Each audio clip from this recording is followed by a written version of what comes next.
please.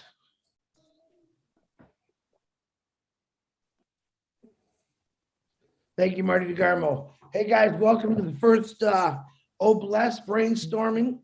We're going to continue these every Tuesday at 9 o'clock. Welcome.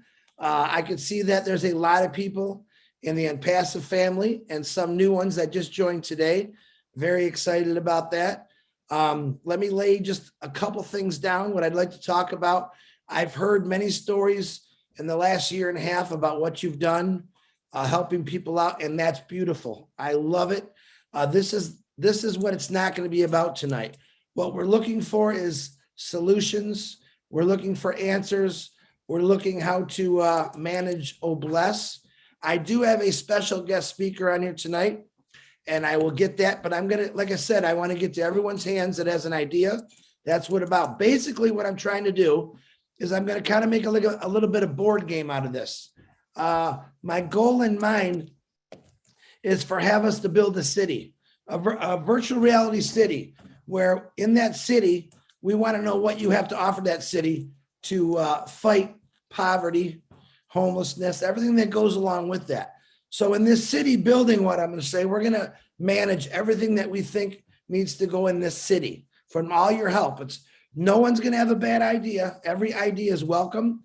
And we're going to document the stuff through the recording because Peter Shore is our notes guy and he's not here and I can't even read my own writing. So, but I will go over each recording and we'll go from there. But the whole goal here is to hear brand new ideas. Ash Mafara has said it many times, we're a unique company. Okay. We do things different, like nothing you've ever seen before. And that's what he's looking for. He did lay some of his own ideas, how he kind of wants to do it, like an automation. You know, we get one person to the front door and when they leave the back door, everything's all set. I would love for that to be true. So I thought, well, I know we're going to deal with, there's 1.6 billion people right now that have inadequate homes or no homes. It's really horrendous. They predict by 2050, and I'm looking at my notes, that's going to go up to 3 billion people, okay? We need to stop that. And I believe OBLESS will, with everyone's dedication, hard work. There's people out there every day, all over the world, that need our help, that need OBLESS. We all need OBLESS. My main goal, one of my main goals is to get every single business that I can involved with OBLESS. All right. Every person in the world that I can, and you can, and let them know about OBLESS, what it's really going to do. The young lady that I have on here tonight is coming from a pretty big company with a lot of really cool ideas, and that's what we're looking for. Next, each week I'm going to have someone different on here telling us what they can help us with, what they can bring to the table for this city we're going to build. I'm looking for everything: education, mental health, healthcare. Let me give you just a quick idea, and then I'm going to start this up. I did some study in the last few days about root causes of poverty. And this is what I found. And there's a lot more. I know that. Lack of good jobs, lack of good education, warfare, conflicts, weather, climate change, social injustice, lack of food and water, lack of infrastructure. And that's something that we're going to talk about tonight. Lack of government support. I'm not a big fan of that one, but I believe we have ONPASSIVE support. Lack of good health care. Absolutely. We're going to talk about that. High cost of everything. Example, I was talking to Julie Wen today. She was putting gas in her car and the gas was a little over $5 a gallon, California. To me, that's horrible, especially a person that doesn't make a lot of money to start, can't even afford to put gas in their car to get to work. Another thing OBLESS I think is going to help out. Low productivity, underutilized resources, big discussion. So in order to build this city, we're going to look at a map. And on this map, let's just say, well, we're going to start it in Michigan, but we can use this map that we're going to use for the city anywhere in the world. Okay, it's a blank slate. It doesn't have houses. It doesn't have electricity. It doesn't have water.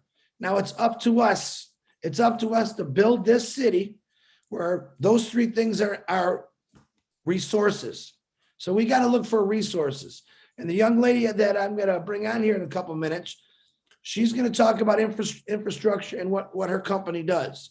And remember, that's the goal. Everyone's going to get to talk on here, but I want to bring on some key people that actually are part of building homes anywhere in the world. You know, Ash Mafar talks about the 3D printing housing. Very cool. I believe this young lady will be talking about a whole different way of doing it. I loved it when I heard it from Mr. Jake, and I'm going to have him introduce her in a minute. To break it down from what I was talking with Jake is basically these homes can be built real simple, real fast. And when you're talking about 3D printing, which we're definitely going to use, I guarantee that, this is something where a company can send pretty much material just about anywhere in the world, and anyone could build these houses, and I'll let them break that down. So on that note, I want to welcome you all again. Please let it's Feline, if I say it proper. Jake, you want to introduce her? And once Feline's done, we'll go into discussion about what you're going to contribute to the city that we're going to all build together. Thank you. Jake Fish, you want to unmute yourself?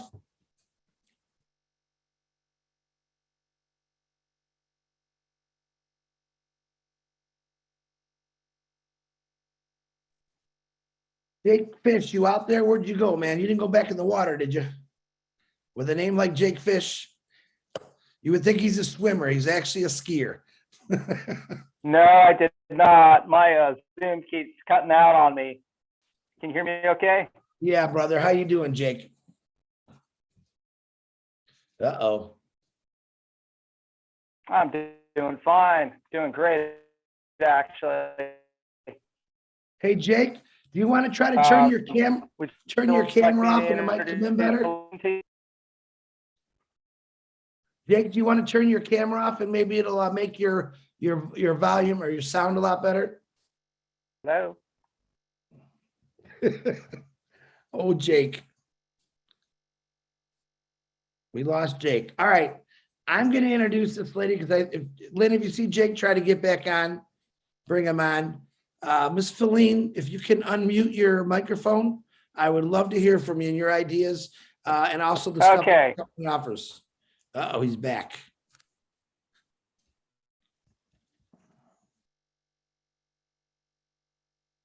Jake, did you come back? I got only half of it. Jake, I'm gonna go ahead and turn off your video, okay, Jake, so that your sound can go through. Clearly. Yeah. Okay. Feline and I have known each other for about 10 years, working together with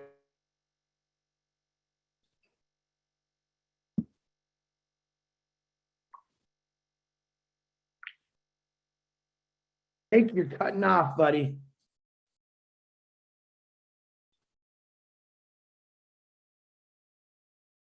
Feline, if you'd like to just unmute yourself, hopefully you have a good internet connection, and we'll get back to Jake.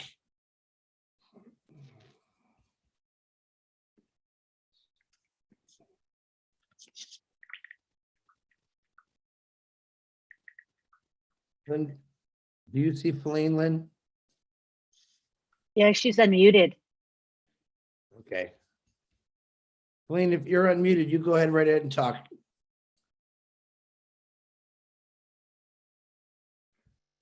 All right, this never goes as planned, does it? Okay, I'm back. I had to change locations and get closer to the router. Feline and I have known each other for about 10 years. We met when I was working with the Green Builders Institute. And Feline had a marvelous idea of doing agriculture, but in a controlled environment.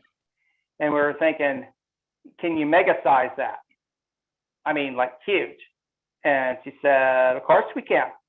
So instead of me explaining everything, I would love it if, Feline, she's the expert at agriculture or farms in a box, if you would say. And it can be controlled, remotely.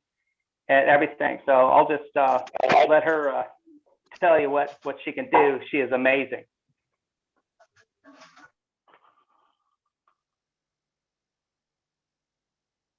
Thank you, Jake. I believe she's unmuted, but we're not hearing her.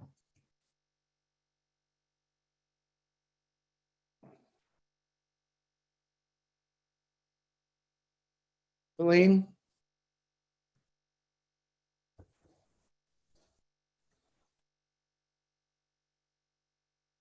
Hey, Jake, unmute yourself, buddy. Yeah, I'm unmuted. Hey, Jake, Feline is actually unmuted, but we're not hearing anything come out of her microphone. Let me send her a message. Okay. All right. While Jake is doing that, let's keep this going. Remember, every good deed we do never goes unnoticed. You know, on our last day, we can't take nothing with us.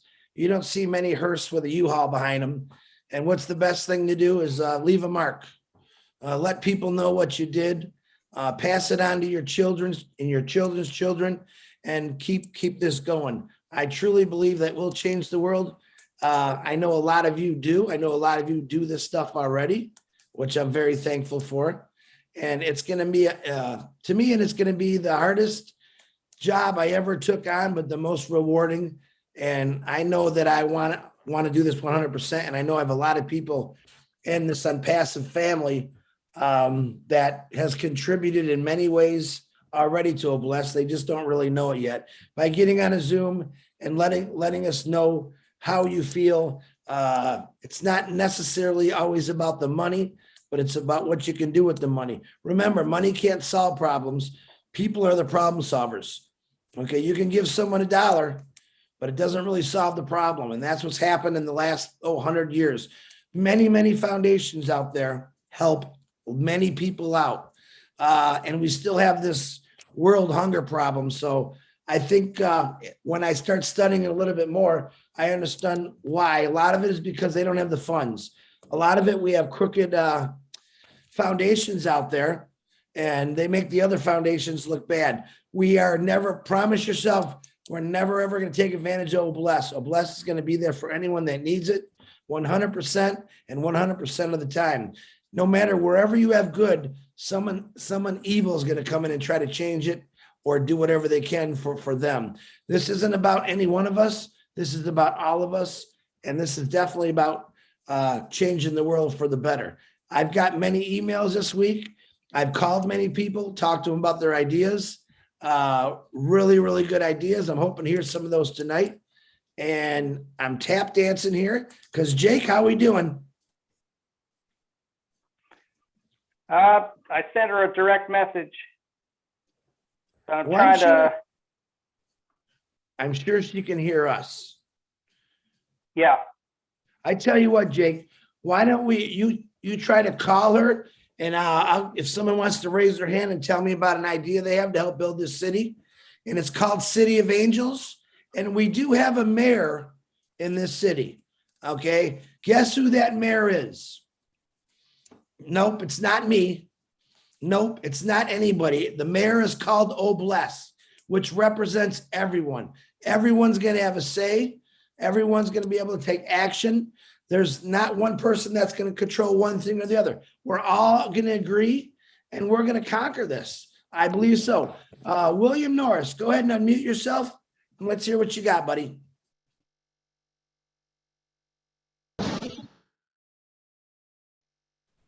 Hey, Chris, can you hear me, buddy? Loud and clear, my brother. Cool deal. I started brainstorming about this thing whenever you mentioned it, and I think I have some things that we can all do personally. I know OBLESS is going to be, the bigger picture here, but I also know that we can, boost this thing with personal efforts. And Ash is already setting that. He's already setting that pace on a regular basis.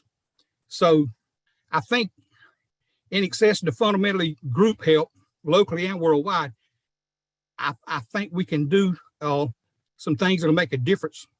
First thing we got to remember is ONPASSIVE will monetarily sustain us to do what I'm talking about here.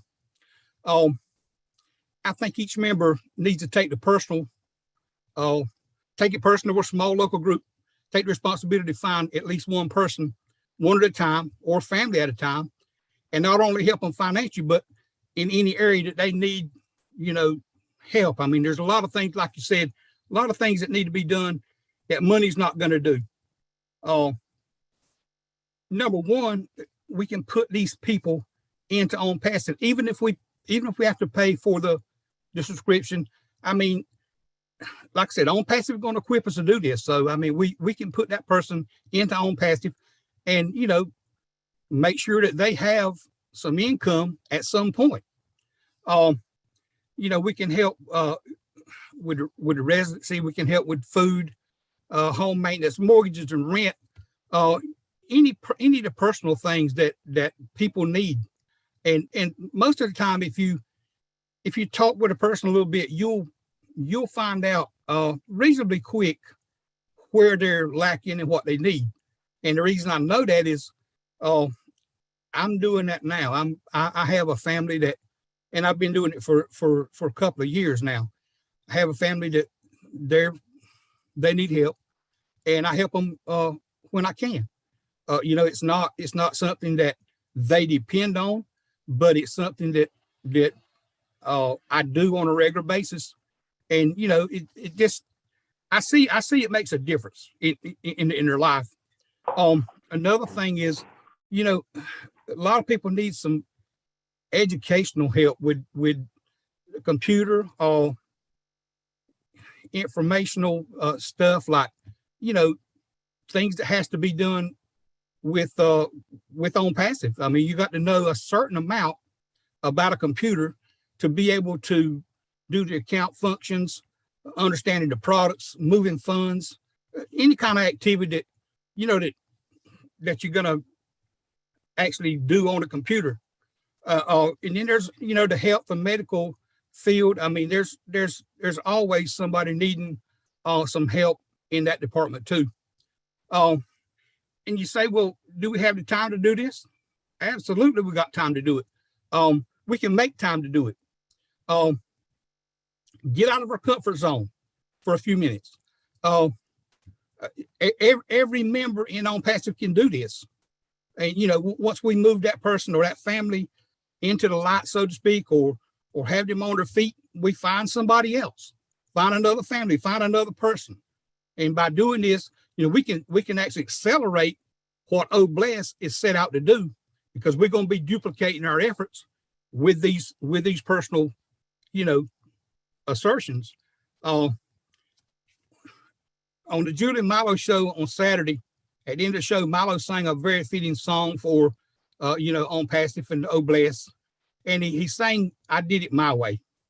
And that was about a legendary Frank Sinatra, who is, he's probably world known. So, we can do this thing. We can do it our way. And we can help ONPASSIVE, we can help with all kind of avenues. This thing will work. We just have to apply ourselves. Like I said, get out of that comfort zone, do things that we don't normally do. Or if we've been doing it, maybe just keep doing it.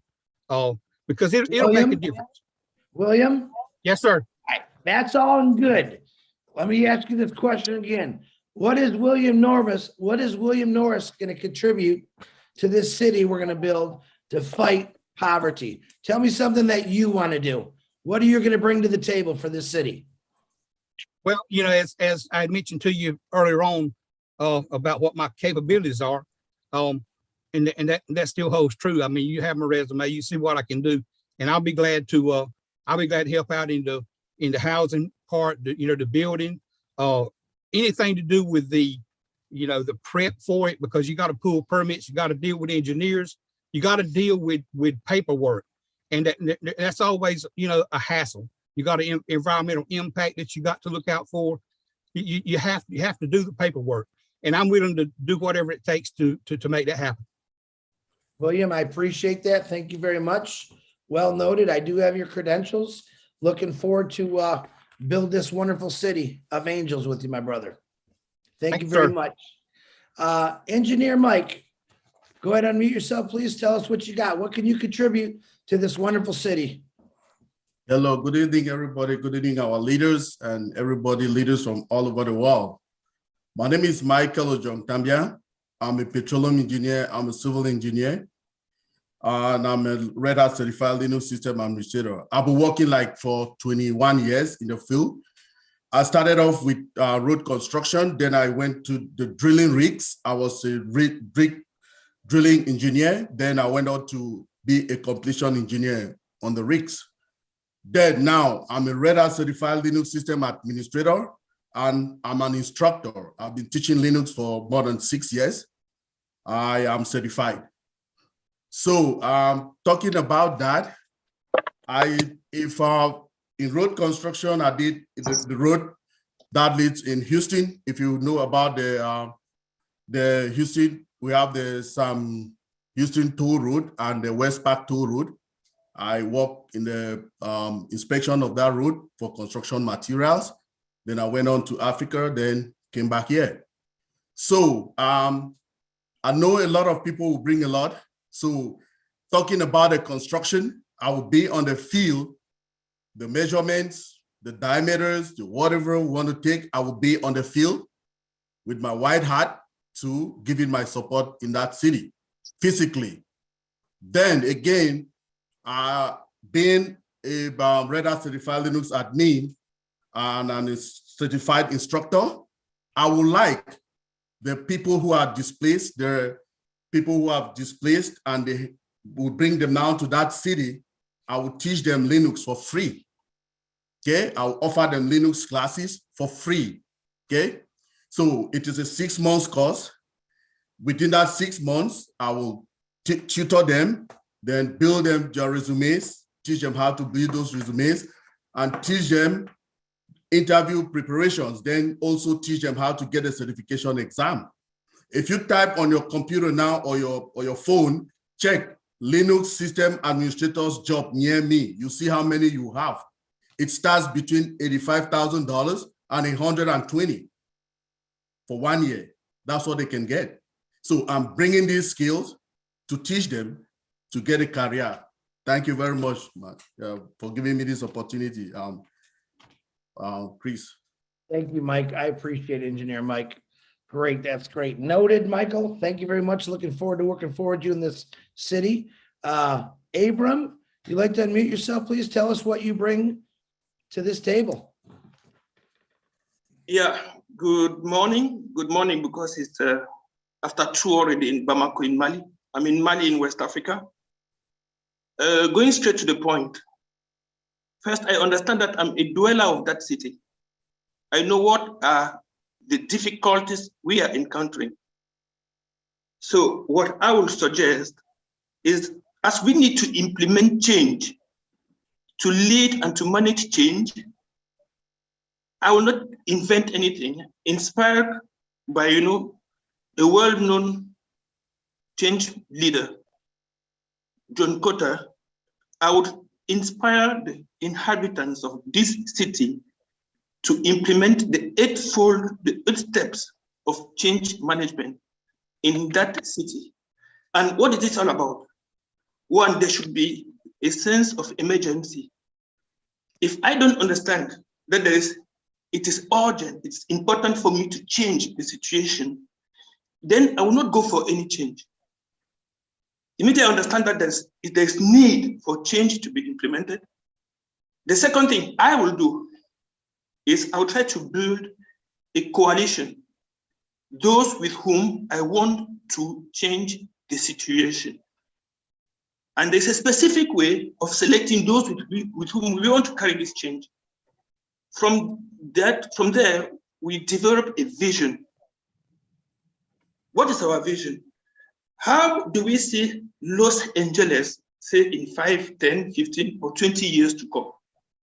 And from there, we communicate our vision, both with the sectors with whom we want to carry on the change, or with all those who are not working necessarily in the sector, but may have a role to play. Immediately we have this internal and external communication. We try to identify what are the barriers, all those who will fight against us, who will not be satisfied that we are moving to this vision. And there are different forms of barriers. If we don't take care of barriers, our results will be very much mitigated.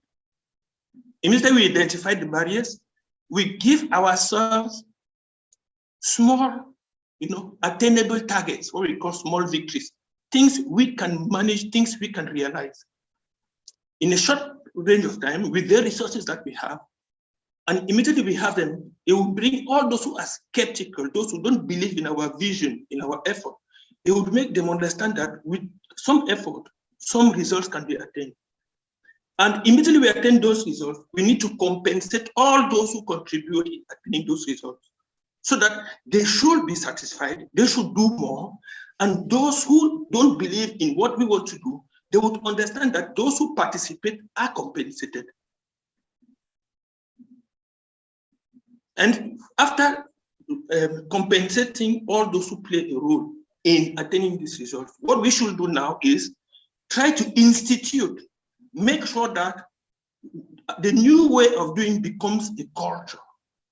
So in a nutshell, Chris, I think through this, I would say this method, no matter the sector in which we want to bring the change, it can be agriculture, it can be energy, it can be health, it can be environmental issues, as you say. I think that this is a tool, well-structured tool, which we can use. Thank you very much. Thank you, Abraham. Well noted. Looking forward to working forward with you. Guys, so what we're here, let me get you back on track here. All right. So this city that we're building, the City of Angels, what we're building, we already know we talked to an engineer. We talked to a construction contractor. So we're looking at those two guys working together and maybe putting some roads and foundations in this city. Dr. Bill, you're next. Give me 1 second. So here's what I'm looking for. And it's hard to explain it. Ask Mafar said, if you could push a button to end poverty, what would you do? Okay. Let's get those ideas. Mental health, depression. Why is someone homeless? How did they get there? Education, working as teams. We're not going to be able to put every person through the same door and walk them out the back door. Okay. We're going to need multiple facilities for every different addiction, mental health, depression, all the things that come with poverty. All right. Some of you people in here, I know you have skills, educators, teaching people how to build things, teaching young children, educating young children how to survive, how to grow food, many, many things. Dr. Bill, I know you're in the medical field and I'm dying to hear what you got to say, Dr. Bill. You go right ahead. All right. Thank you, Chris. Excellent effort tonight. Glad to see all my friends around the world here. I have a bit of an expertise in the medical field, so I thought I would stick to that tonight. And it just turns out that I was on the board of directors for the Good Samaritan Health Center for 8 years. And we took that thing from a fledgling health center to a dynamic health center with dental coverage as well as medical. And I think we might look at the model that we used. What we found around Atlanta was that there were a lot of failing health centers that people with good intentions tried to run. And they were, by and large, they were free medical clinics, free dental clinics.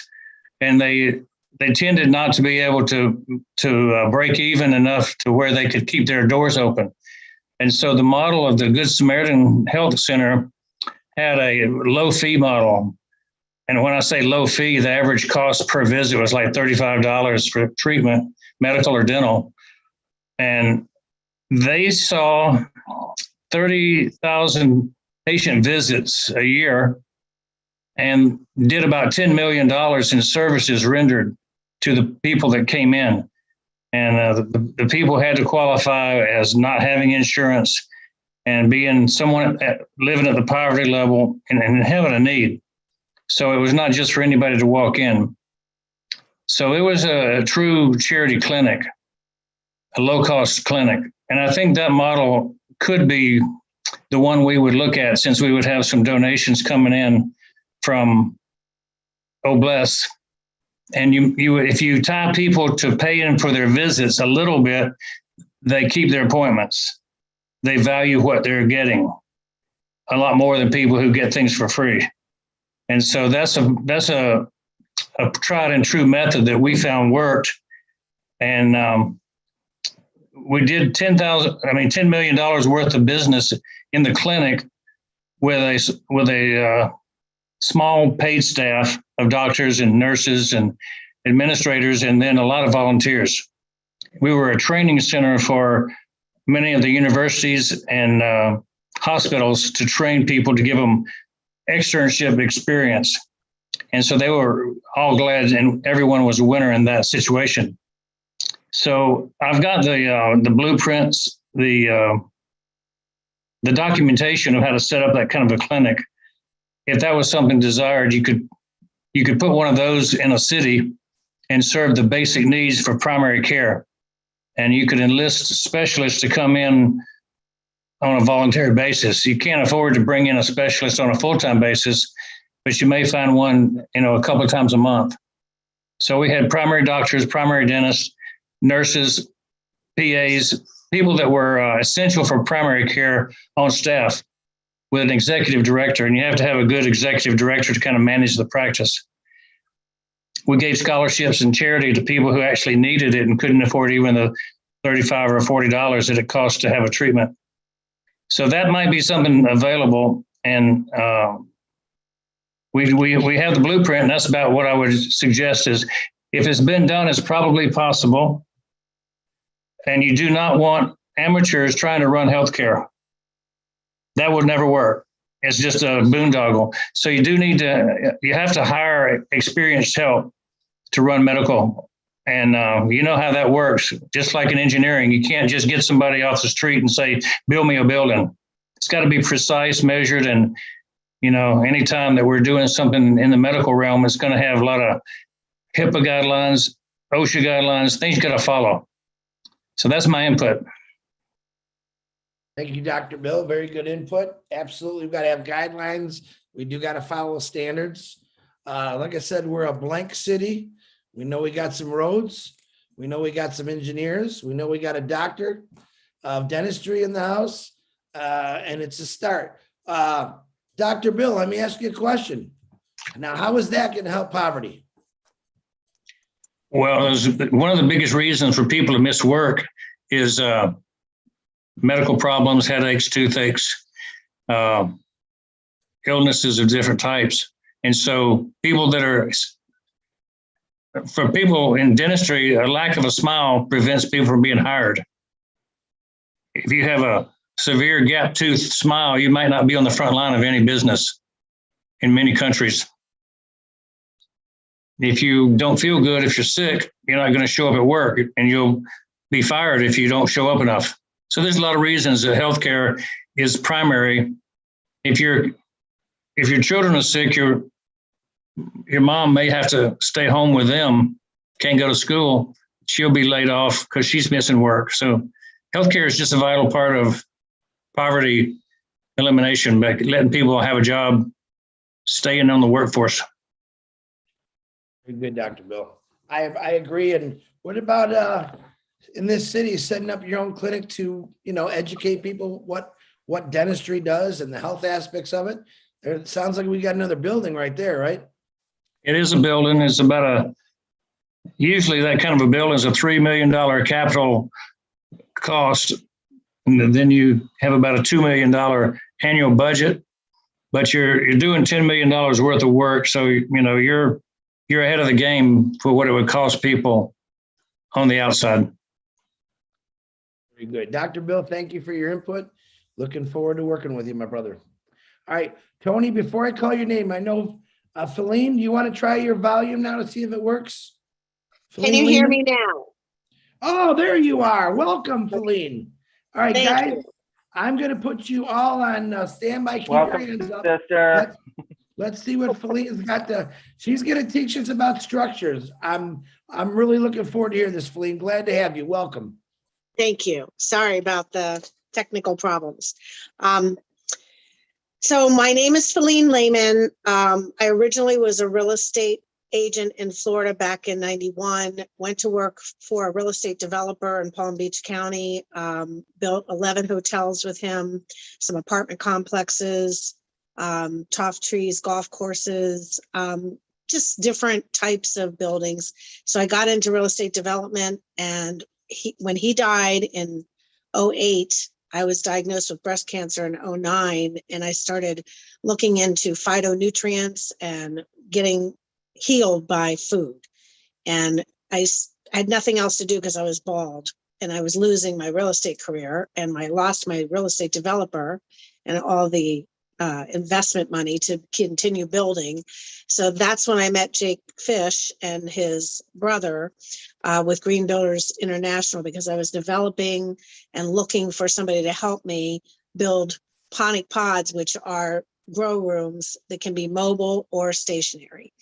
That developed into very large buildings eventually.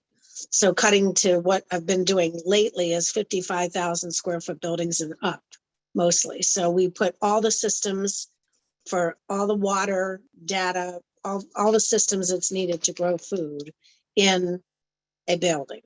And I've also have experience with tiny homes and building the smaller ones, because through that industry, I've met a lot of manufacturers that are already building tiny homes. So we can have them shipped in like kits. I don't know if they're flat packs, and I don't know if Jake's explained it to everybody, but they can be shipped and assembled on site. And I'd like to see in the future having them made all around where we're going to be having the building, so we can build mobile manufacturing units too, to put them together on site. So there's a lot of things that we can do to, food, water, power, internet for the world. And out of these buildings, I don't know, Jake, did you receive the PowerPoint that I sent from Fidos? Would you like to share that PowerPoint, Feline? Yeah, I sent it to Jake, and he might be sending it on to you this week sometime, but I got it. I was you did? Okay, so through that, over the past 10 years, we've developed strong colleague relationships with all of these manufacturers of the equipment, LED lighting, everything, the control systems, everything that needs to grow food. And of course, building homes is 10 times simpler. You don't have to put all the equipment in there, but the systems are, can be artificial intelligence, can be controlled from anywhere around the world. And that platform that you're looking at through Fidos has a teaching platform in it, communications platform, TV platform. Education's a big thing, because like you said, giving the work to the homeless veterans, children that are impoverished, building cities that are self-sustainable, teaching them how to run those cities and produce their own food has been my lifelong dream. So I guess that's why I'm here. Jake invited me. What is the in your line of business, let's say the tiny homes, what's the hour timage to actually get one of those built in a let's just say the United States? How many of those can you build in a 2-week span, let's say? From manufacturing standpoint, at the factory, we could probably do 5,000 a week. Wow. So, now that's just the farming box. Now a tiny home, putting all the SIPS panels together, maybe a little longer than that in a week. But yeah, once you ramp up manufacturing, it doesn't take long for them to spit out, because it's like a 3D printer. They have the blueprints and the designs. You put it in and it gets produced right at the factory, packed on a flat pack and delivered to the site to be assembled. I think Jake told me it's also like color coded, that pretty much anyone could put one of these together when they receive the material. Well, I mean, we can make it that way. Usually I have installers do my panel systems, because we're doing very large buildings and it has to be license permitted licensed GCs, licensed electricians, licensed plumbers, of course. So, and it has to go by the municipality we're building in. So I've never really done a cookie cutter, but that's easy enough to do with these manufacturing plants that we have relationships with.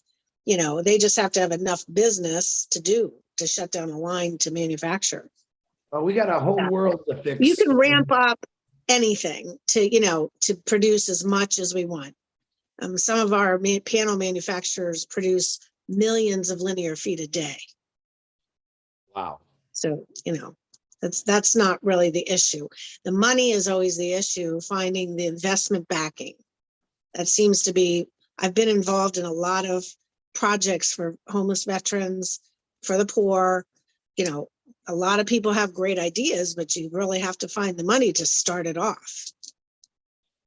Absolutely. Anything can be done though. Anything can be done, as many tiny homes as we need. We do have, even Jake's brother had master plans of communities already done that we still have the blueprints for, and the layout, the site plans. But I have architects, and I'm sure on your team, you have architects that can put the thoughts down on paper and architectural design and design the city. And then I get the square footage and get quotes on it. And then we pull the money together to get it started, deposits, and for people that need to start working on it. So you're telling me that a lot of projects cannot be finished or even started because of funding? Yes. Wow. I've had a lot of good intentions. Like Jake knows a lot of my ex-clients that I've worked with for years, and they've always been told they're going to get the money, they're going to get the financing, and then the investors back out.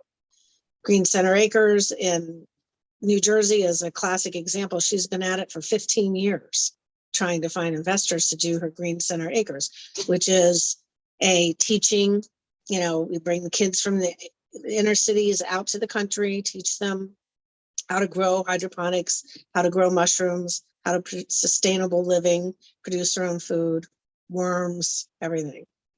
So it's been hard to find the money for those things because they're not producing revenue, and investors want return on their investment, ROIs.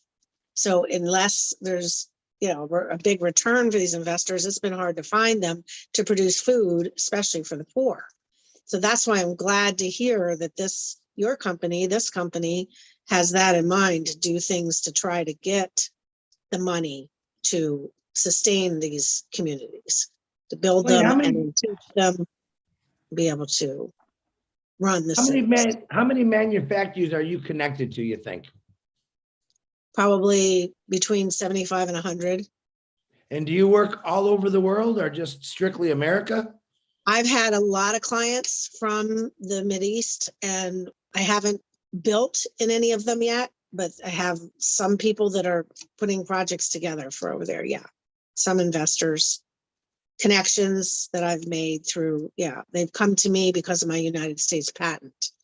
And the United States patent proclaims that you cannot buy or sell anything that's produced in my ponic pods in or out of the United States. So you can't take food you produce in overseas and bring it into the United States because you're impending on the patent. But it's only a United States patent, but it is a great idea. And these smart farms can be controlled from anywhere in the world. And that's the future. These smart farms and sustainable living communities like Babcock Ranch down here in Florida, it's the largest solar city planned community in the world. And they're just starting it. They're in phase 1 now. It's amazing. You can look it up, babcockranch.com. So you're basically, you're a pretty green company, correct? Yeah, everything's sustainable, green, recycled, everything we use, no wood, very little concrete, only for the foundation and floors. But Jake's brother found some good solutions on even flooring that can surpass concrete in strength. We have companies like that. Again, if it's in the budget, we can build anything. I can pull anybody together to do whatever we want.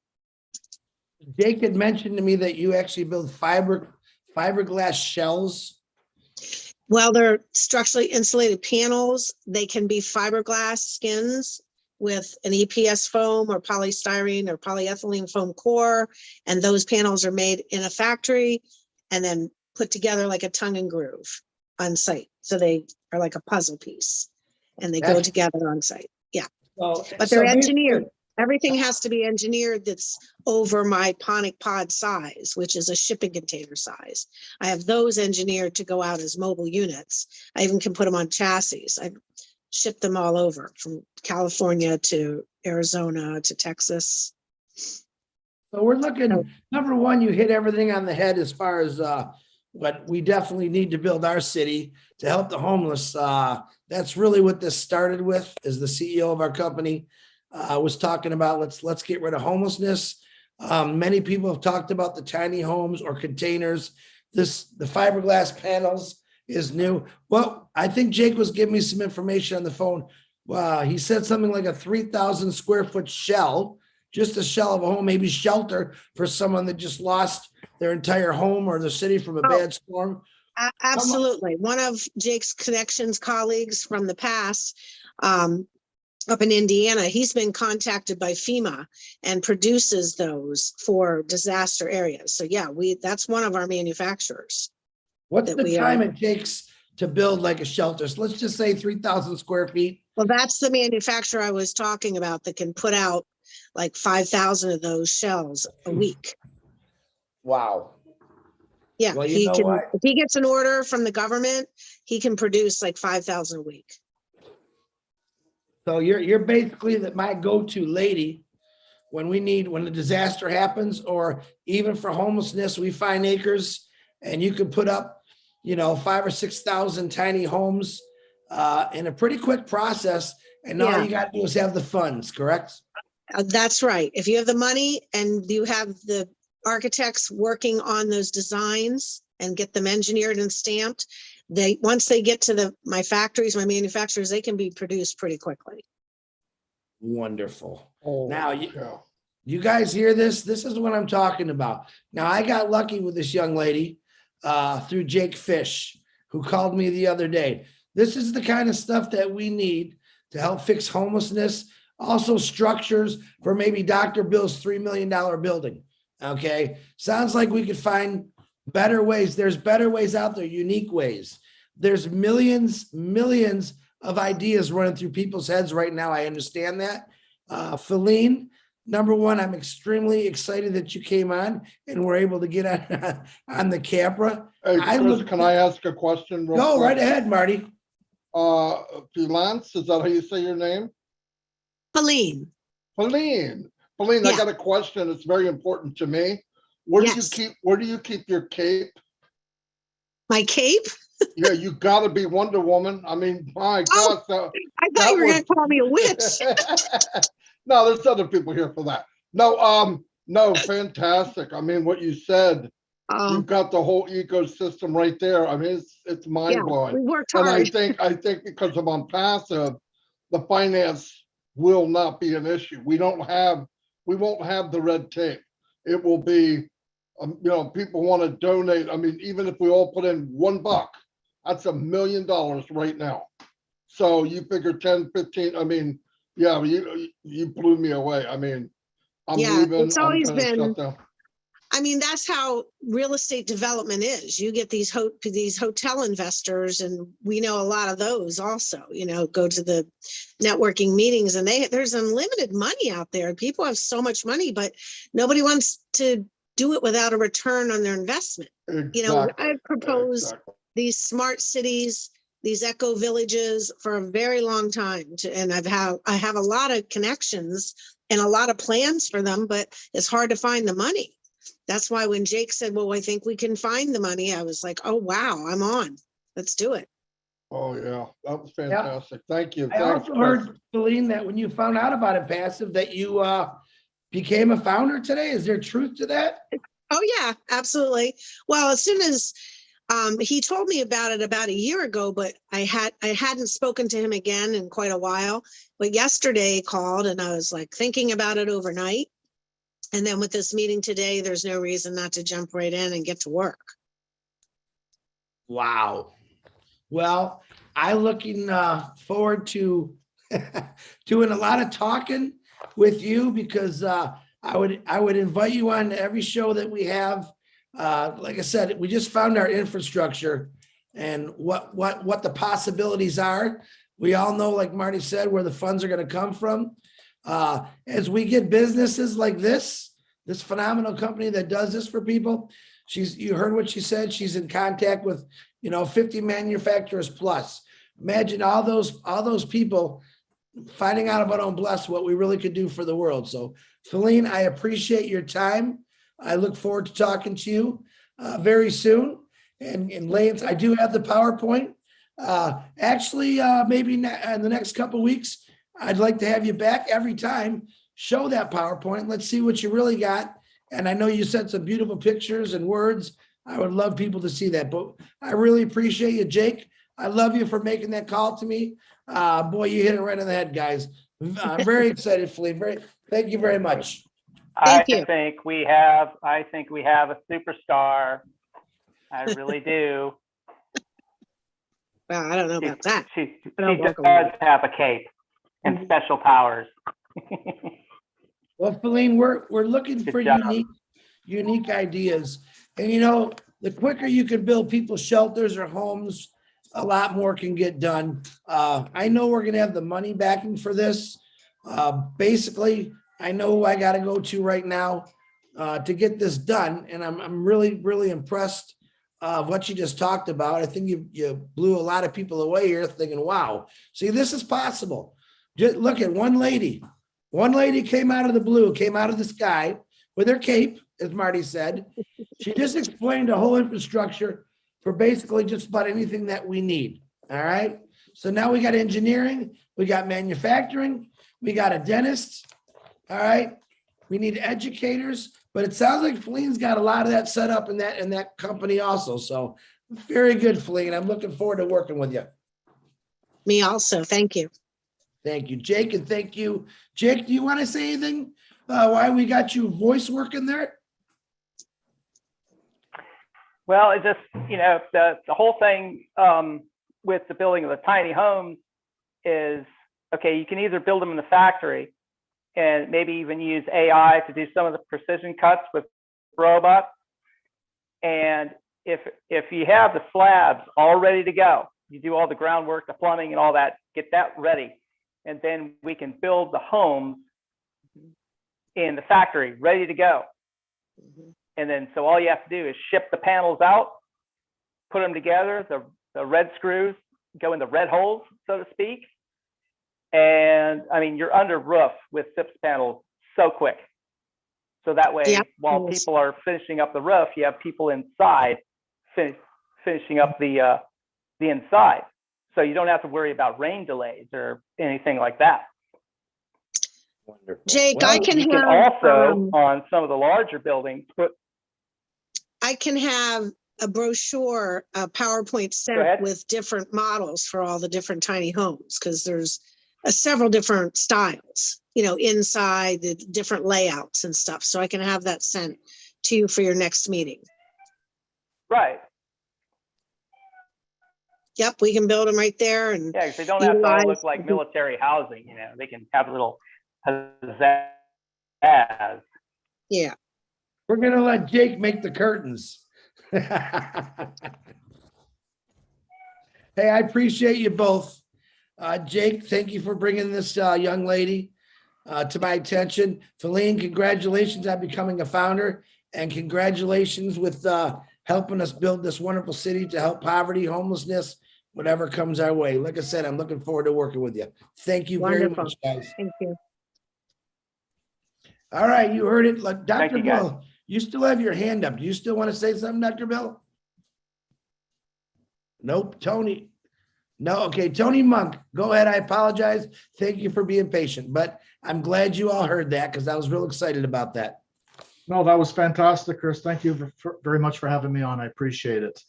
And thank you for putting this together. And Feline, you are an angel, seriously, for putting this together. we need the physical, the city's coming together quite nicely already as it is, Chris, with all these ideas, right? We need the physical building blocks, which Feline has pretty much taken care of, but we also need the mental building blocks that Dr. Bill touched on a little bit. I'm a retired registered nurse, and I was also a counselor for people who are developmental disabilities, people that are mentally handicapped. And that's what I did for so many years, for over 30 years, off and on. We need professionals. We need psychiatrists, psychologists. Dr. Bill was talking about dentists. The medical part of it is a huge issue.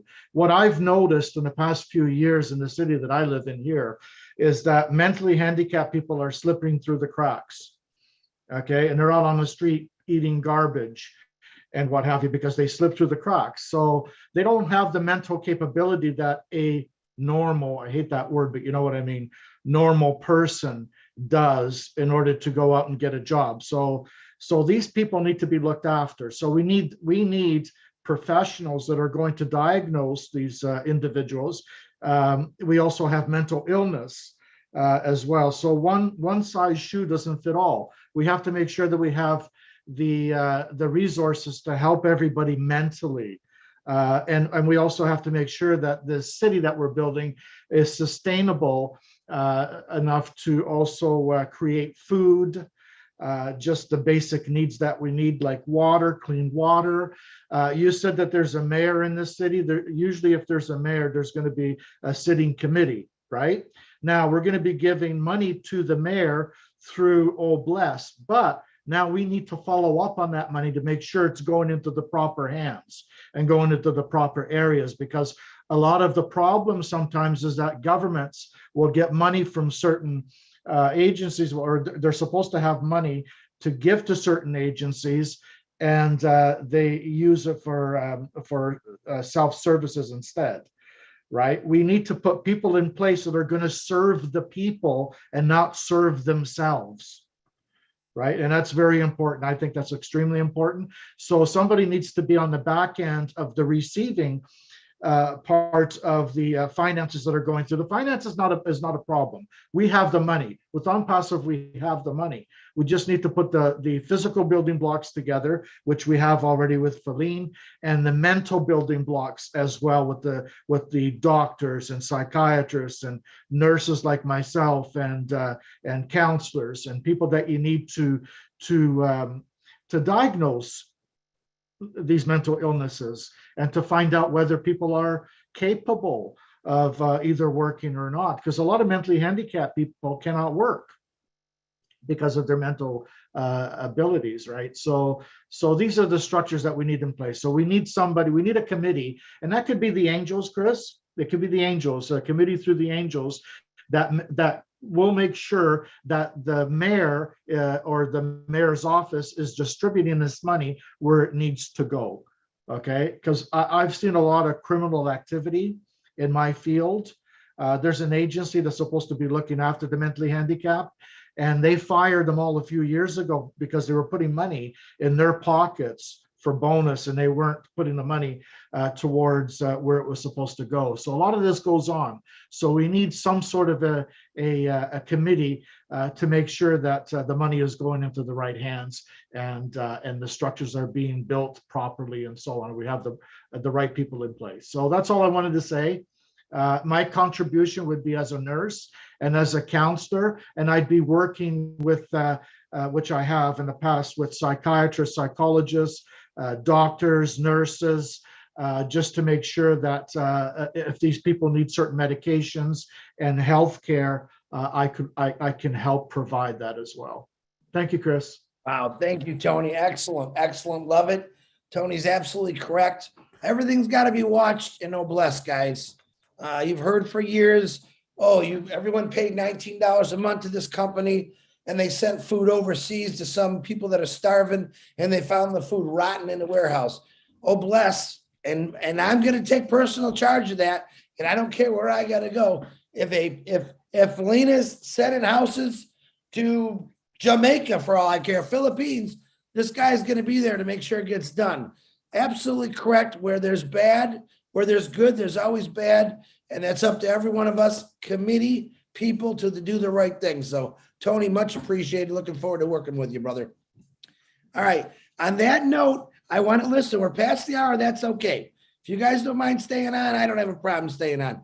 I want to jump to, because of Tony, what he just talked about, and I'm not picking on specials. I want to go to Novi or Novi. She's in the house, I know, because I know she could touch on some of the stuff Tony talked, and that is mental health, drug addictions. So Novi, if you can unmute yourself, please.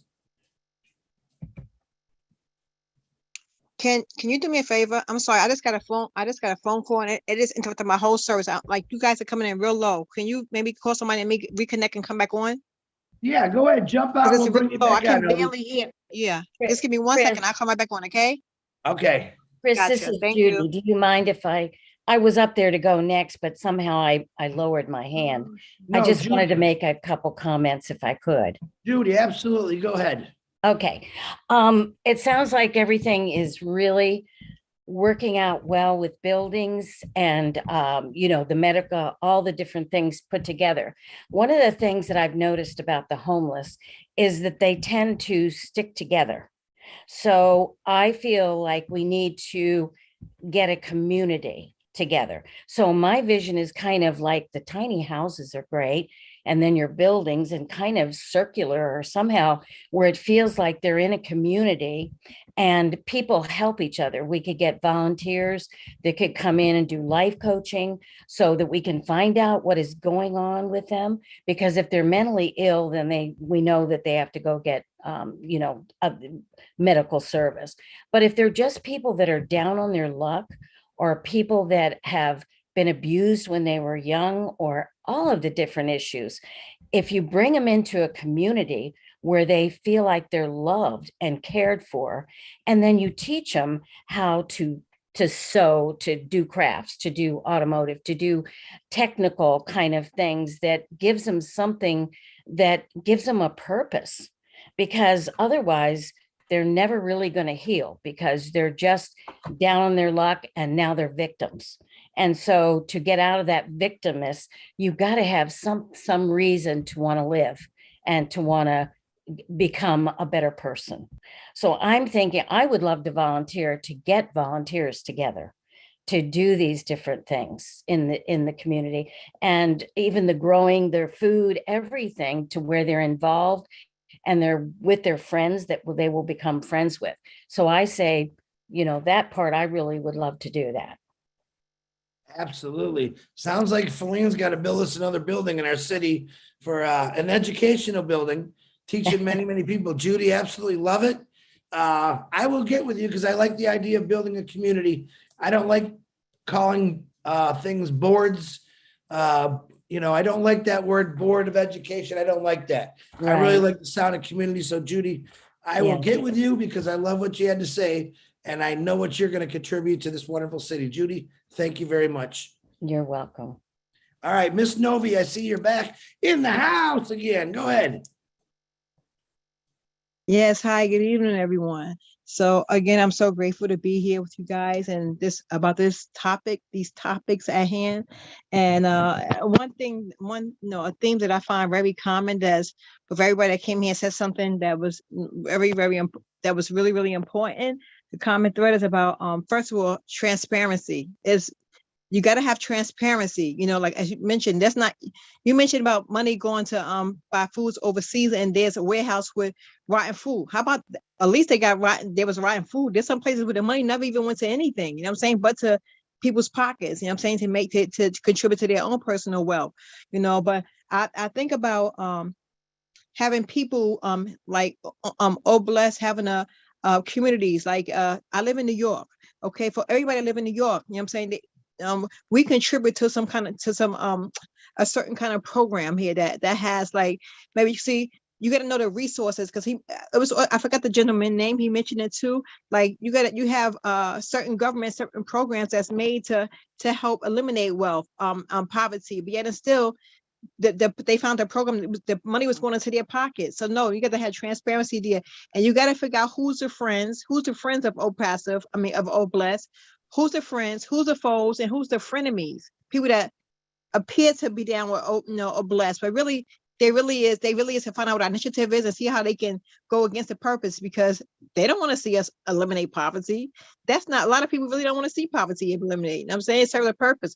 A lot of people are employed to eliminate, are in places to eliminate poverty. It keeps them working. You know what I'm saying? Like addiction. Let me tell you something. When I was in detox, I went to detox, a bad heroin addiction. I was strung out on heroin, strung out on crack. And I went to I graduated, I have a PhD, I graduated from college with a cum laude. I graduated with a 4.0 GPA from college. You know, I worked at a television station, and I relapsed from pain medication. And here I am. That's not what I wanted for my life. So when I relapsed, I was out in the streets. I was living out in the streets, abandoned buildings. I was living like this. And I didn't want this for myself. I wanted to get, my mother was in the streets looking for me. You know, she finally got me, because one thing about addiction, once you start off in that course, it's not an easy course to stop. I found myself in this finally in detox, and I really wanted to get help. And, you know, the people there, they put you in a situation where, so heroin is one of the hardest things to get off. Opiates, as you see, the streets right now is plagued with it right now. It's really, really hard to get off it because it's a physical addiction. A lot of people in the streets right now have this physical addiction with opiates, fentanyl, oxycodone, Xanax sticks, all these things right here, opiates, because once you do a certain amount of time, you are addicted to it physically. And to get off of it, I'm telling you, it's like hell. Trust me, I've been on a floor in Rikers Island in prison, throwing up and vomiting, and because I'm going through withdrawals. And then as soon as you get to the streets, it's let me get to the dealer again, because I want to get straight. So I'm saying, but when I got to the detox, you know, these people, they gave you something only to calm the withdrawals down. But when I left out of there, I said, I'm still sick. Then they supposed to help me get rid of the addiction, you know, to help me with the withdrawal. So I leave out of there clean with a new perspective. I wanted in my mind to be straight, to go on my new path, right? Because I had so many opportunities and offers, but I couldn't, because I still had that addiction. I was still going through it. I was still shaking when I left there. So the only thing I could do was go back to the streets to count me another bag of heroin. And the same thing kept happening over and over and over. And when I went there again, the doctor was like, so you back again? I was like, yeah, I'm back again. I told you that I was still sick. You know, and I had a meeting. I asked, and I talk with you guys, and I really have a talk with you guys. I goes, you guys don't care? Like, you know, let me stay in here longer. No, it's only for a certain amount of time. I go, but I'm still sick. The problem is not fixed. So my point with all that is, and I made them review it. My mother even talked to them. So the thing is this, there's people that don't really care, because you know why? The door's going to open back up. I'm going to go back out there. I'm going to use again. And guess what? I'm going to come back again. That's called job security. And a lot of people in a lot of different places, you know, they depend on people like myself that's an addict. They depend on people, you know, with jails, going back to jail. They put people in a lot of positions where they come out of jail. They're supposed to have programs for people that were formerly incarcerated. A lot of those programs don't work. I've been to those programs too. They don't work. But I'm a person, I have drive and determination. I'm not. So whatever I do, I speak from my heart. You know what I'm saying? So I always say what comes from the heart goes to the heart. And I've helped a lot of people in the streets to get themselves in a better position. You know what I'm saying? So when you're talking about helping people get up from poverty, you got to have people that's vested in here. Okay? That really care about people, because people have heard it before from other people. They got people that go around New York City in a train station to get people. That's a new initiative, Eric Adams, to get people off the trains. Taking them where? To inside a center and stuff where they're gonna be treated like dirt, because most people don't want to smell them. They don't want to see them. They don't want to talk to them. People need to be assessed. What is their mental problem? Not everybody's gonna go into the same place. Assess what people are mentally. Assess what people are, you know, emotionally, physically. There's so many different needs that need to be met. And if they're gonna do this, we're gonna have to have a program in place to assess people mentally, the emotional problems, the physical problems. Where do they need to go at? Where do we need to start this person off at? And I really suggest that we have mentors, like real mentors that really, really care. So there's going to have certain components. They have to really, really think about structure in this, different structures of this thing right here. It's not going to one thing that's going to solve it all with this. You have to have several components and the social workers and all that. But you got to have people on the ground. I mentioned something about angels. You got to have people on the ground that really, really care and go, no. I know. There's been people before, but this is different. This is like nothing you've ever heard. Okay, and you got to have people on the ground that's tried and tested. I'd be glad to interview people like myself to help get people to the streets, that like people like myself to talk to people on the streets that, show them, no, this is different. Come on, we got you. We got you. And those tiny houses, those tiny house programs, they work, but it has to be incentives too to help people see, no, you're going to have to put some work in here now. You know what I'm saying? You have to, we're going to invest in you, but we need you also to invest in you. And sometimes some people, they so gone mentally, they can't even interpret that. So we got to get people their health together first here. We got to get them right here. You know what I'm saying? People, yeah, I'm sorry, I'm talking too much, right? No. You're hired. Oh. All right. Sounds like you know who to look for. You've lived it. I'm thank God every day to see people like you that went through something like that and actually openly talk about it. You're the kind of person that I want, because you've already lived that life. You knew how to change your life. And I really believe you have the ability to change other people's lives. So Novi, looking forward to working with you. I appreciate you, what you just told us. And I'm happy for you. I really am. Thank you. You're welcome. Okay. Jane Helms, you want to unmute yourself, please? Hi there, everybody. Howdy. Wow, has this been incredible? And you've hit on, let me see if I can get my video started here. Sorry about that. Anyway, you've hit on just about everything I made notes on. I mean, this is just great. And I love this. I mean, the tiny houses, the 3D houses, everything. I was married to a contractor for 30 years, so we had a company. So I have 30 years of construction. My actual background, though, is in psychology. And then I was a headmistress for a school for children for learning disabilities. So I have a real heart for that. Plus, I have a lot of family members who are veterans too. And I know what, sometimes the veterans go through also. So, I mean, this is hitting on everything. And Novi just hit on some things that I think are just incredible. Dr. Bill did.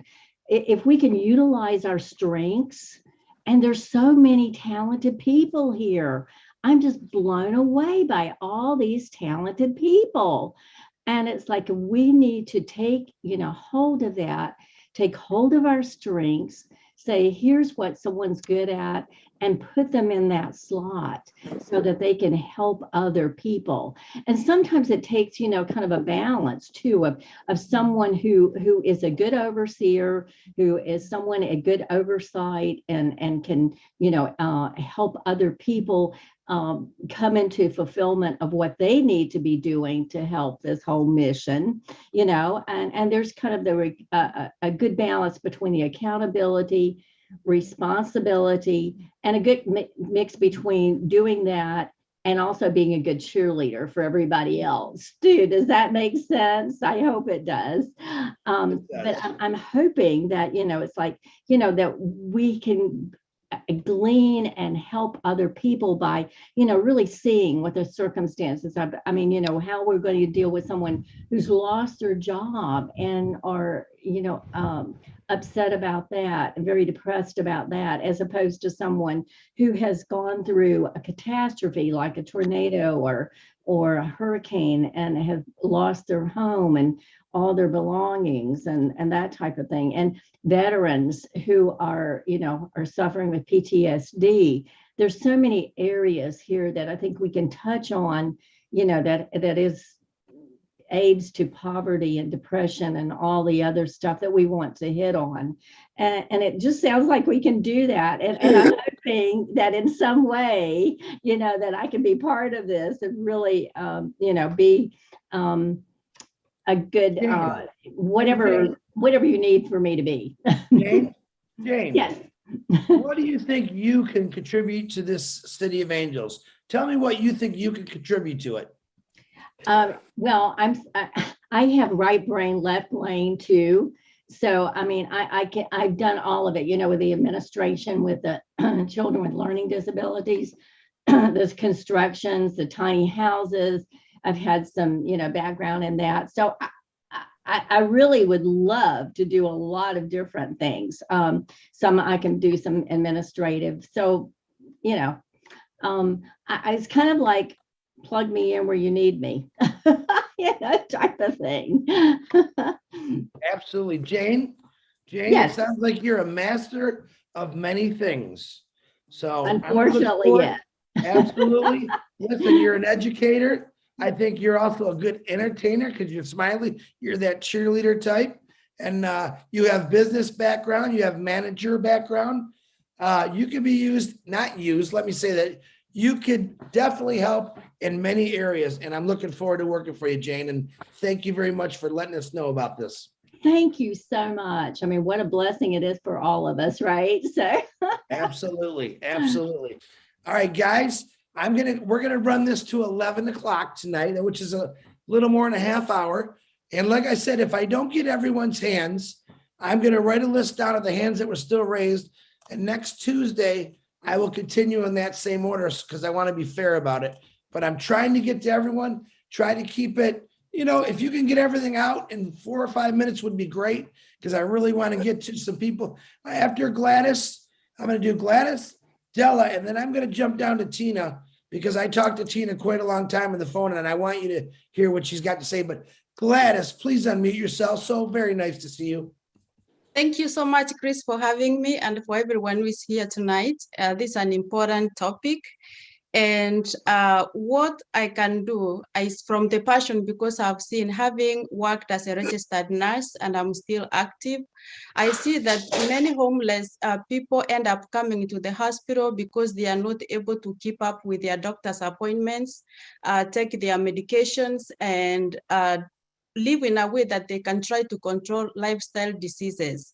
So what I can contribute to the Angel City as a registered nurse, I can practice in 38 states, but I realize Michigan is not one of the states listed, but I can get the license for Michigan within a month. It's not difficult. And then I know we have many nurses likely from Michigan who can be on the ground, but I can help with screening and interviewing the people that we are intending to bring to Angel City to make sure that there are people who will not end up being a liability in terms of safety. Most of these homeless patients, and we think that nobody cares about them truly until something wrong happens with them. Then the state will come in, the city will come in, and that can be a big liability. So I will help in screening them, working together with the social workers to make sure that we admit the right people to our city. And I can also help in educating them about preventive care in terms of how they can prevent the diseases and how to change the lifestyle and keeping up with the doctor's appointments. I can even help in scheduling the appointments for them. So I really look forward to work with the social workers like Amanda, your daughter, she's a social worker, so that if we have 1 or 2 nurses on site, we can work telephonically. Like now I live in North Carolina, but I work for a hospital in New Jersey. So we can work telephonically as long as we are licensed to work in Michigan, helps giving support to the nurses who are on the ground to help in, disease prevention, medication compliance, and doing everything to help them health-wise. That's what I believe that I can participate in. Thank you. I don't even have to ask you the question because you just said law, Gladys. Remember, we're going to start this in Michigan. Once we get this city built and organized and find out it's working really, really good, we're going to blueprint it and we're going to put it throughout the world, state to state, country to country. And I'm really looking forward to working with you, Gladys. I appreciate you a lot. Thank you. Thank you. All right, Della, and then I'm going to have Tina after Della, and I'll go back to Brucey.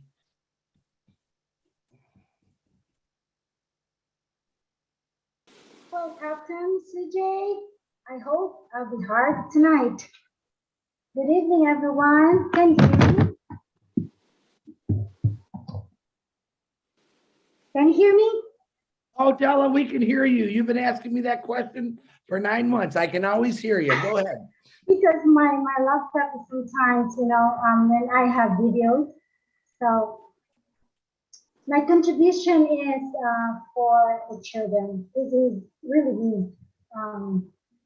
Children is my passion, kids, so I can educate them. I am a zone therapist. At the same time, I graduated biology in the University of Civil Doctors in the Philippines.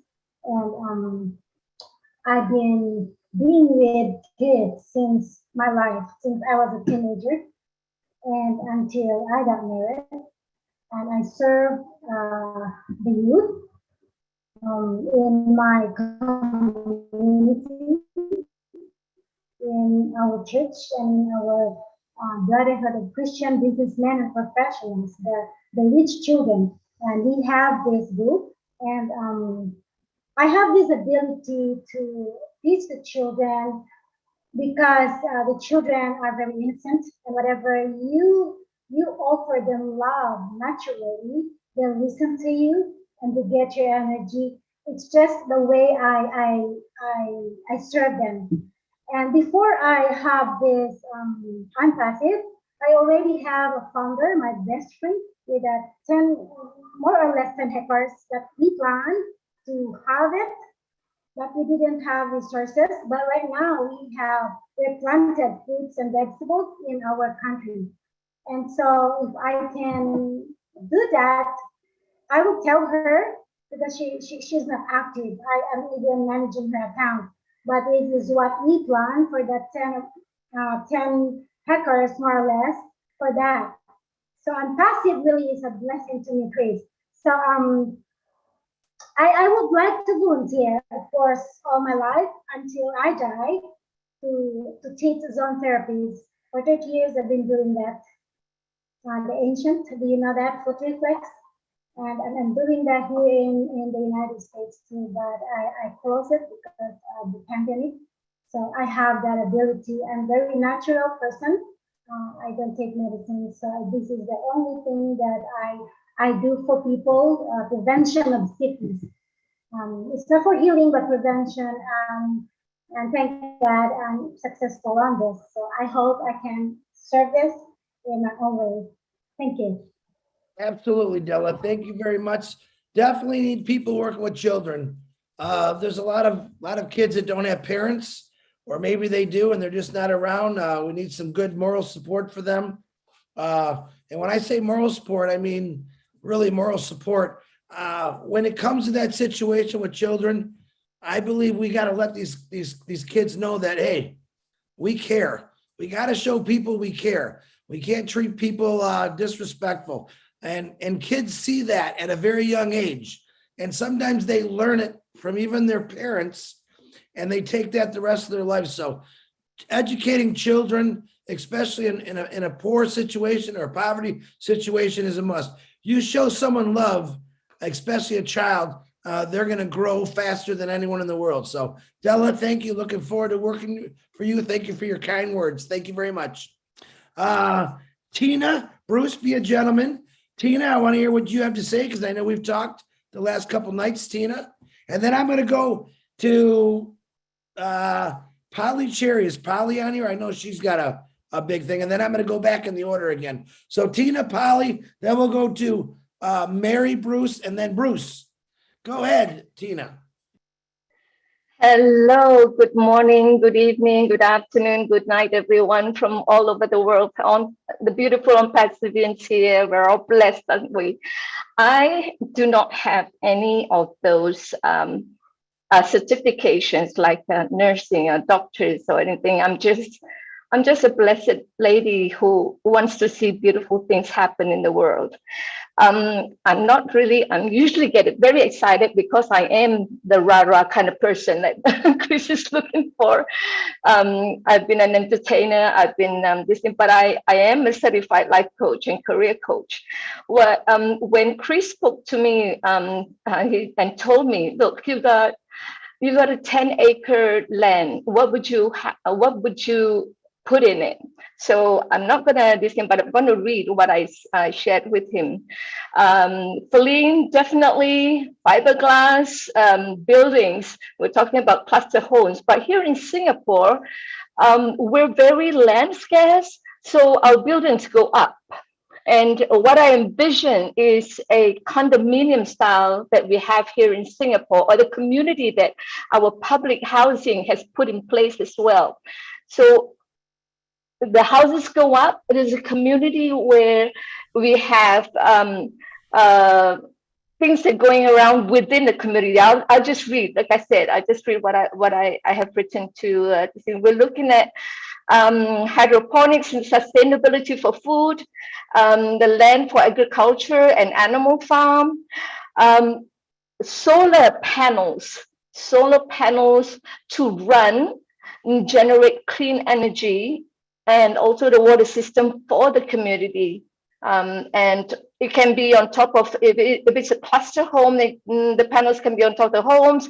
If it's an apartment building, it can also be on the rooftop, because if you have a few blocks of the apartment buildings, you can use the rooftops for the panels. And in between the floors, you can actually have, for community activity, you can actually have what Feline was said, I can't remember who said that, with regards to smart farms. You can have a level of smart farms where the community can come in and do those farming as well. Schools definitely part of the infrastructure, but more importantly, the schools must have the programs in it. Novi, I love what you said. People have got to understand people in poverty, especially those who have been in poverty for generations. There's something that goes on and helping. So the school programs have got to put in sustainability for the future as well. Promoting sustainability through outreach to the community for awareness, common community facilities within that condominium, that area. You got to have gymnasium, sports, rehabilitation, for rehabilitation and also for recreation. At the same time, the programs I was looking at are skills training and development for employment and for entrepreneurship. Create career fairs for the people who need jobs, collaborate with corporates under the community social responsibility projects, where the corporates can give scholarships or taking the students for internship for future employment. The volunteers, definitely volunteers in all of the areas. Psychology, pediatrics, gerontology, everything that a person, but most importantly, life coaches and career coaches who can help them pathway and help with the self-healing and self-development in that area.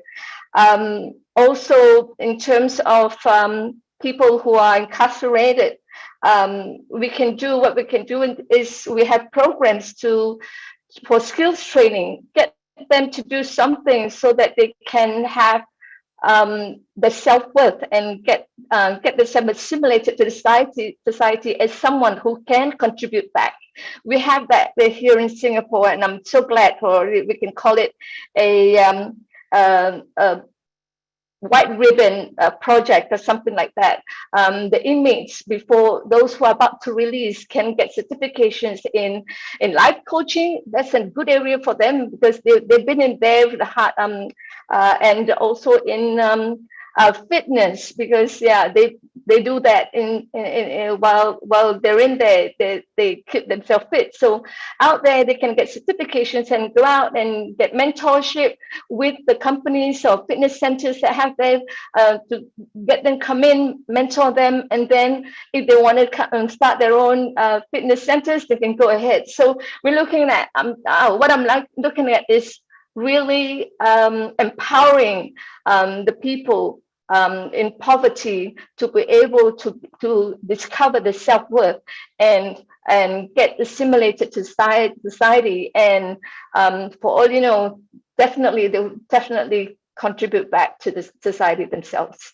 Thank you very much. That's where I have at the moment. Chris? Tina, that was a lot real quick, Tina. Thank you very much. I have you all documented. A lot of you have sent me stuff. I'm saving it all. So don't think I'm ignoring you. I have a lot of people that I have to call back. But Tina, looking very forward to working forward to you. And remember, guys, as we build this in Michigan, start off, there will be different rules and regulations to every country, but I promise you, we will work around those rules because nothing is going to stop ONPASSIVE. And Tina said everything's built up. Well, she's in the right company because ONPASSIVE is just going straight up. So, all right, I want to call Polly Cherry, and then I'm going to go back to the order because I know Polly is also another angel who does things way before anyone ever asked her. But Polly, go right ahead. Good evening, everyone. Thank you for having me here, Chris. Okay, so there are a few things I truly, truly love doing in the community. And like Chris said, I've been doing it for so many years. I stopped working in the corporate about 2 years ago. So I have a lot more time on my hands. I don't like to be bored. So the best way I can give back is serving the homeless. So one of the things I'm doing right now is I work for, I volunteer in a homeless community. And I wake up about 4 o'clock in the morning and I go and I serve them breakfast. And some of these clients, once again, you don't even know their background and their mental, situation. So just by saying good morning to them, how are you? Did you have a good sleep? That truly puts a smile on their face. And once I ask them that question, they'll smile. Then I serve them their breakfast, and say, have a good day. So I do that about 3 or 4 times a day in different homeless communities. And I really, truly enjoy it. Okay, so my contribution is maybe in this city that we're building, Chris, we'll have restaurants, of course, right? And I would like to be able to, serve maybe breakfast. Actually, breakfast is my favorite. So I will serve in the breakfast, in the dining room, because I truly love to meet people, talk to them, and treat them like a human. They are human, just like us. It doesn't matter, what background they come from. They are human beings. Okay, so that's one thing, Chris. So you can put me down for that. Another thing. Go ahead, Polly, hold on. Before you say that, you made an excellent point that a lot of people don't see. In this city, everyone's going to feel normal, even when they don't think they are. So a lot of love has got to go into this. Restaurants, you realize there's some people that's never even been in a restaurant. So excellent point, Polly. Go ahead. I apologize. It's okay, no problem. And another thing, I love fashion. So we also need a fashion department or a clothing department, right? So I would like to be one of the person that, when they come into the department, Chris, service them, find out, what they like and dress them up, so like a little, well, I was going to say like a Barbie doll, but scratch that, you know what I mean? Just, help them in that way, because also what I'm doing is I volunteer at my church. Every Monday I go there, right? And I'm in charge of the clothing department. So they would come in and they're able to choose free whatever items they like, and every week they look forward, to coming there, and they can come every week to choose clothing items. Sometimes it's sad because we don't have enough clothing, for kids or for larger size, no offense to anyone, larger size, clients. So that kind of breaks my heart. So definitely that's the need too as well, right? So. Absolutely. Polly, yeah.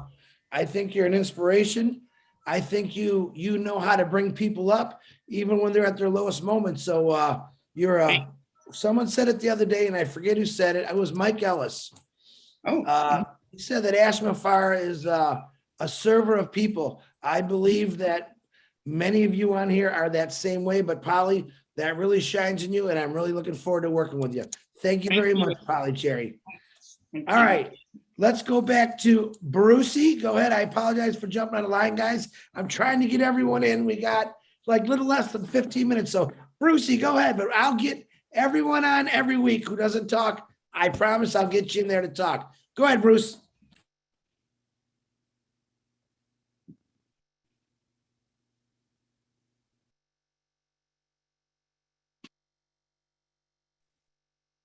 Brucey, you haven't trip. Bruce, you want me to come back to you, Bruce? Wave your hand if you want me to come back to you. Okay. Mary Bruce, you any relation to Bruce? Mary Bruce? Go ahead, Mary. What you got to bring to the table? No, I come from a different country and everything. I'm down here in Australia. Just very quickly, my history is cosmetics, has been for many years. I grew up in the industry, and my contribution to our beautiful city would be so teaching self-esteem. That entailed a lot of beauty therapy that I did, and well, I worked all over the world with it, but people, you know, people lack a lot of self-esteem, and I think there's a big need to rise people up spiritually and through books and self-esteem, you know, telling everybody every day that they're lovely, they're beautiful, look in the mirror, you're beautiful, that sort of thing. Also to in our lovely city, so I'd love a school with that, where we'd help with beauty. Beauty's part of it, beauty, fashion. Polly, I think you and I could do well there. Beauty, beauty, fashion, self-esteem classes, you know, teaching makeup. It's all really important to a lot of people. And for men, just general self-esteem, they're getting bashed about emotionally as well. And also, the other thing is animals. Animals are really, really important in self-esteem for people. They actually sort of help to heal people. It's really, really interesting. But if you're not well, or you've got somebody you know that's not well, and you give them a wee dog, wee cat, wee bird, something, the difference is astounding. So I would like that in our city. Anyway, that's my contribution. Hey, and I I'd love love to that. be a big part of that. Absolutely. Mary, you said it right. Because one thing you didn't say, but I know you would have said it, animals are one of the most healing things for many people. A lot of facilities bring in animals to mentally disturbed children, or maybe kids that have cancer, and they're excellent. It's a healing process. So definitely, you got to remember, Bless is for every situation out there that you could think of that needs help. Animals need help. I know the whales need help. They do. That's the other thing, Chris. That was the other thing I was going to say. We could have another building and help these poor, or a paddock, you know, a farm thing, where we could help all the animals, these poor animals that are, you know, starving. And you know what? It sounds like Felina's got a lot of work to do. Yes. Mary, We'll thank get you it very going. much. Looking forward to actually getting to Australia and helping you out. I know you do have a lot of brush fryers in Australia, and it sounds like we have a young lady down there we're going to call her FL, Felina, all right, who's going to be able to ship some tiny houses for people that just lost everything. So, Mary, thank you very much. All right, Bruce, are you ready, Brucey? I hope so. Can you hear me okay? Oh, I can hear you, brother. You go right ahead. Great. I want to thank Novi and Feline for what they had to say. And I'm thinking, you know, in addiction, when you ask for help, and you ask for help from the heart of hearts, you get it. And it's the same with OBLESS. We've asked for a heart of hearts for something to happen so we can bless people. And Feline, you are the answer to our prayer, because you're the one who has most of the solutions for the infrastructure or what needs to be done here, more than anybody else who I heard speak tonight. And I know that it takes much more than just feeding people. because you really need, somebody said I have to get closer to the mic. I'll try to speak up more. How's that better? Hear you, Bruce. Go ahead. Okay. So anyway, you know, it takes a lot of administration things. It takes a lot of coordination. One, I think it was you, Chris, who mentioned something about paying the mayor, but they also have something else in recovery. It's called cooperation and not affiliation. And so we're blessed to never be affiliated with an organization such as a government. Because if we do, what happens is our monies gets clogged down. And ONPASSIVE must be in charge of all monies that go through All Bless. And I think that's something that Ash knows for sure too. But you know, there's a lot of things that I have the ability to have people open up to me, and I'm very good with people.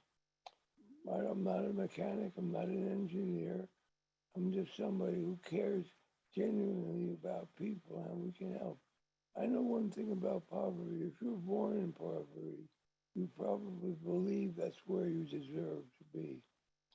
And this is about ONPASSIVE. It's about uplifting the human spirit. And so this is about uplifting people. Many people don't feel they have a worth if they're not doing something. So never think that we should just feed somebody. Somebody always has to cooperate and work for what it is they want. There's a lot of people who are homeless who end up expecting things, always expecting things. And this is not about people expecting things. It's about people saying that something is given to me and I must be grateful for this and I must help out. But this is about people helping people. This is not about, oh, bless helping people. This is still, oh, bless is people. Oh, bless is people. It doesn't come the other way around. And the other thing about homelessness is you can feel homeless even if you have a home. You can feel worthless even if you have a lot of money. And, you know, when Tina talked about life coaching, and I've certainly helped a lot of people throughout the world in having hope and having their solutions that they find that they have no ways out of where they are. But there's always a way out. This is about teaching people the way out. We have many different programs in ONPASSIVE that are all going to be implemented for people. There will be people who are homeless who are incredibly talented people. They just happen to be in a situation where they can't get out of. And many of the programs that we have will help stimulate a lot of those people to be there. And a lot of great things are going to happen. And it always takes, you know, I see one building that has many functions. It can be divisions of it. It can be many different things. It doesn't matter what I think. What matters is what the experts think. Because I'm basically stupid when it comes to how to make. I can't do plumbing. I can't do electricity. I can't do any of those things. I need an expert for that. Dr. Bill had talked about, you know, a lot of the health things and the dentistry and all that. And all that has to be taken care of. There isn't a single thing that does not need to be taken care of. There is a saying that always says, if you don't have your health, you don't have anything. Well, that health includes your mental health, your physical health, your emotional health, and your spiritual health. And those are the things we uplift here in ONPASSIVE. So however this is going to work, we're going to do great. We don't have to worry about, well, I'm going to do this, I'm going to do that.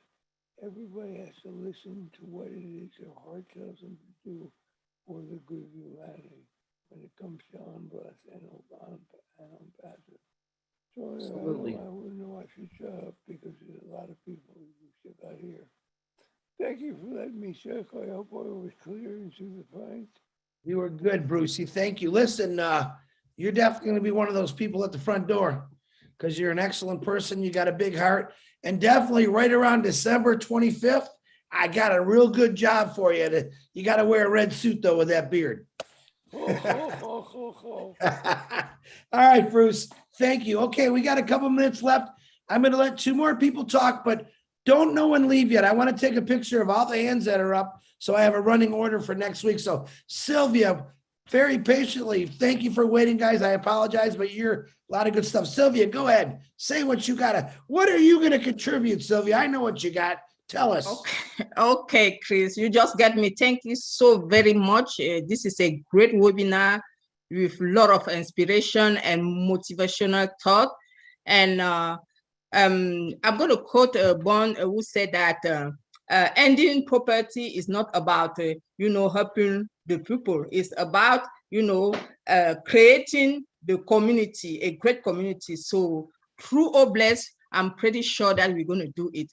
I'm looking at the human being like, on his holistic approach, meaning what we need to look at the man like a whole. We need a physiological aspect, psychosocial, emotional. So Obless will help us, give us already the tools, to come up with the physical need, the basic needs, which are shelter, food, and so on. Now, as a registered nurse, my contribution will be to look at the psychosocial aspect, because we have a lot of people stressing out there because maybe mental issue, or maybe they don't know about themselves, they don't know what to do, who to see, and so on. So that is going to be one of the points that I'm looking forward to work with you, with the Angel, Chris. So, as a nurse, the main part is teaching and educating. I would love to teach and educate, providing support to the needed, make them aware of the state of health, because many don't know where to address the problem. So I'll be eager to listen to them, to work with the team, the collaborative team, like, social worker, case manager, and, everybody, so we can come up together and help a human being, on his entire health issue. So that is going to be one of my main focus, not the least. Of course, we have a lot of points to do, but I will be willing to help in that point, the healthcare and teaching, educating, working with social worker, collaborating. Thank you so very much to end there. Thank you, Chris. Sylvia, thank you. Definitely looking forward to working for you with all your talents. You're going to be a big help in just about everything we do in this city. So looking forward. All right, we're going to do one more. Rob, I apologize, but remember, I'm keeping to my word. I got pictures of all the hands up. I'm going to let Rob will be the last one. And guys, I really didn't think there'd be this many hands up, but I'm not going to say I'm mad about it. I'm loving it. So I promise next week it'll start with Musharraf Hussain. So Rob Gorman, you go right ahead, and you're the last speaker for the night. And thank you. Okay, it's my honor to speak to everybody. I have 45 years of logistics experience and expertise. That's what I bring to the table. I'm going to help ONPASSIVE in our virtual world and then our real world move everything, whether it be food, water, people, small houses, big houses, whatever you got, we can get it moved. I can negotiate contracts. I can make sure that trucks, trailers are where they need to be. And I'd love to have that opportunity someday as we go. I think without logistics, nothing's going to happen. So we need to have money, and then the logistics, and then good things are going to happen for everybody that needs it. Rob, you're hired. Well, being retired, thank you. I need a job. Yeah, you look awfully familiar to me. You want to tell everybody who you are? Rob Gorman, and I'm lucky enough to be married to Miss Lynn Nakamoto. I thought that was you. Rob, it's me. I'm definitely looking forward to working with you.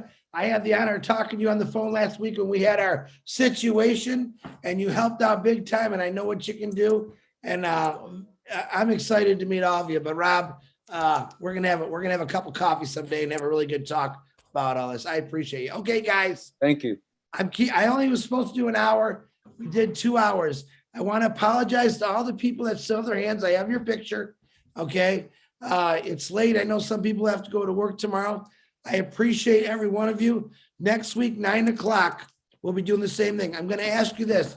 There's a couple people that I didn't get to that I wanted to hear speak, which was Daryl Cook, Janet Butler. I apologize, guys. I will get you in that lane next week and we'll get it going. But any one of you know anybody that know like a Feline, all right, or a Polly Cherry, and they've dealt with homelessness and poverty. I want to hear them. I want to hear what they have to say, but I definitely want to hear what you all have to say. I appreciate you. I love you. We're going to actually do this. Now we're going to go all the way to the top, but we're going to take a bless farther than the top. Remember, we already know we're part of a business that's going to make history. All right. We're going to change history. We're not going to let it repeat itself anymore. Let's go forward and keep going. I love every one of you. And again, I apologize. I will get to you guys next week. And let's keep this going. You guys have a wonderful evening. Unmute yourselves and say your good night. Love you too, Chris. Bye, guys. Bye-bye. So much. We'll see you next week. Bye, everybody. Bye. Bye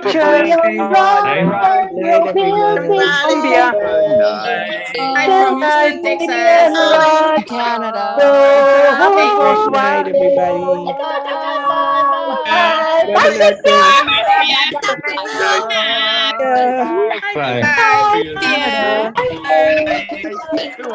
Tina.